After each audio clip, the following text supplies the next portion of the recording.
ஐப்பசி மாதம் ரிஷபம் ராசிக்கு அபிலாஷைகள் அனைத்தும் நிறைவேறும் மாதமாக இருக்கும். குரு பலம் எனும் 2ஆம் வீட்டிலிருந்து குரு அதிசார கதியில் சஞ்சரித்து 3ஆம் வீட்டில் உச்ச பலத்தில் சஞ்சாரம் செய்கிறார் இந்த மாதம் முழுவதும். மேலும் அவர் பார்க்கும் இடங்களான 7, 9, 11ஆம் இடங்கள் சிறப்பு பெறும். அதாவது பொருளாதார ரீதியிலும் ஏற்றங்கள் ஏற்படும். அதேபோல் திருமண வாழ்க்கையில் இருந்த பிரச்சனைகள், நண்பர்கள் கூட்டாளியில் இருந்த பிரச்சனைகள் தீர்வுக்கு வரும். மேலும் திருமண முயற்சிகளும் கூடுதலான அனுகூலம் பெற்று திருமண காரியங்கள் இனிதே நிறைவேறும். இந்த மாதத்தில் சந்திராபலமுள்ள சுப நாட்கள் என்று எடுத்துக்கொண்டால் 4, 5, 6, 7, 8ஆம் தேதிகளில் துலாம், விருச்சிகம் ராசிகளில் சந்திரன் சஞ்சாரம் செய்கிறார். மேலும் வெற்றிகளும் கிடைக்கும். 6ஆம் இடம் போட்டிகளில் வெற்றிகளை கொடுக்கும். அதேபோல் கடன், நோய், வம்பு வழக்குகளிலும் ஒரு தீர்வும் நிவர்த்தியும் ஆகும். வழக்குகளும் உங்களுக்கு சாதகமாக இருக்கும். எனவே உங்களை பொறுத்தவரை திருமண காரியங்கள் இனிதே நிறைவேறும் காலமாகவும் சிறப்பான ஒரு நற்பலன்கள் கிடைக்கும் நாளாகவும் இருக்கும்.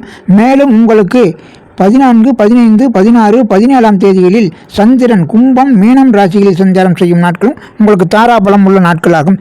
இந்த நாட்களில் தொழில் மேன்மை, சம்பாத்திய வகைகளில் அனைத்திலுமே அபிவிருத்தியும் ஏற்றங்களும் சிறப்பாக இருக்கும். மேலும் வெளிநாடு, வெளியிடம் வகையிலும் ஒரு கூடுதல் அனுகூலம் கிடைக்கும்.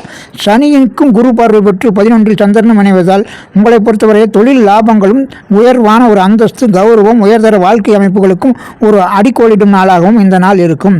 மேலும் உங்களை பொறுத்தவரை இந்த மாதத்தில் 20, 21ஆம் தேதிகளில் சந்திரன் உங்கள் ராசியில் உச்சபலத்தில். எனவே உங்களை பொறுத்தவரை தன்னம்பிக்கை, தைரியம், விடாமுயற்சியுடன் செயல்படும் காலமாகவும் இந்த ஒளிமிகுந்த நாட்களில் உங்களுக்கு ஒளிமிகுந்த வாழ்க்கையாகவும் இருக்கும்.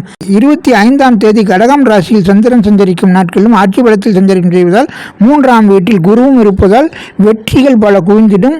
விடாமுயற்சியால் காரியங்கள் அனைத்திலும் அனுகூலம் இருக்கும். பொருளாதார சேர்க்கையும் சிறப்பாக இருக்கும்.